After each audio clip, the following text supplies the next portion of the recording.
₹3,60,00,000 ಅನುದಾನದಲ್ಲಿ ನೀರುಮಾರ್ಗ ಗ್ರಾಮ ಪಂಚಾಯತ್ ವ್ಯಾಪ್ತಿಯಲ್ಲಿ ಜಲಜೀವನ್ ಮಿಷನ್ ಯೋಜನೆಗೆ ಶಾಸಕರಾದ ಡಾ ಭರತ್ ಶೆಟ್ಟಿ ಅವರು ಶಂಕುಸ್ಥಾಪನೆ ನೆರವೇರಿಸಿದರು.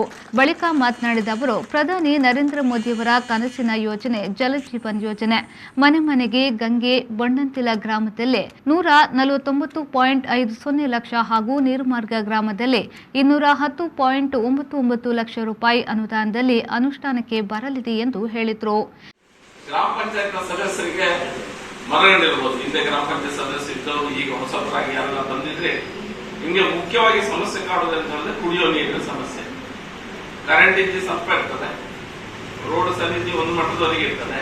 ನೀರಿಲ್ಲ ಅಂತ ಹೇಳಿದ್ರೆ ಜನರು ಬಹಳ ಸಮಸ್ಯೆ ಅವರಿಗೆ ಆಗ್ತದೆ, ಮತ್ತೆ ನಿಮಗೂ ಸಹ ಅಷ್ಟು ಸಮಸ್ಯೆ ಆಗ್ತದೆ. ಹಾಗಾಗಿ ಇಡೀ ದೇಶದಲ್ಲಿ ಪ್ರತಿಯೊಂದು ಮನೆಗೆ ನಲ್ಲಿ ನೀರಿನ ಮೂಲಕ ನೀರನ್ನ ತಲುಪಿಸಬೇಕು ಅನ್ನೋದಂತ ದೊಡ್ಡದಾದ ಕನಸು.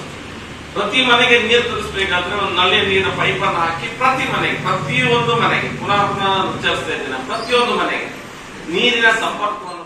ಈ ಸಂದರ್ಭದಲ್ಲಿ ನೀರುಮಾರ್ಗ ಗ್ರಾಮ ಪಂಚಾಯತ್ ಅಧ್ಯಕ್ಷೆ ಧನವಂತಿ, ಉಪಾಧ್ಯಕ್ಷೆ ಯಶೋಧ, ಎಲ್ಲ ಗ್ರಾಮ ಪಂಚಾಯತ್ನ ಸದಸ್ಯರುಗಳು, ಫಲಾನುಭವಿಗಳು, ಪ್ರಕೋಷ್ಠದ ಜಿಲ್ಲಾ ಸಂಚಾಲಕರು ಮೊದಲಾದವರು ಈ ಸಂದರ್ಭ ಉಪಸ್ಥಿತರಿದ್ದರು.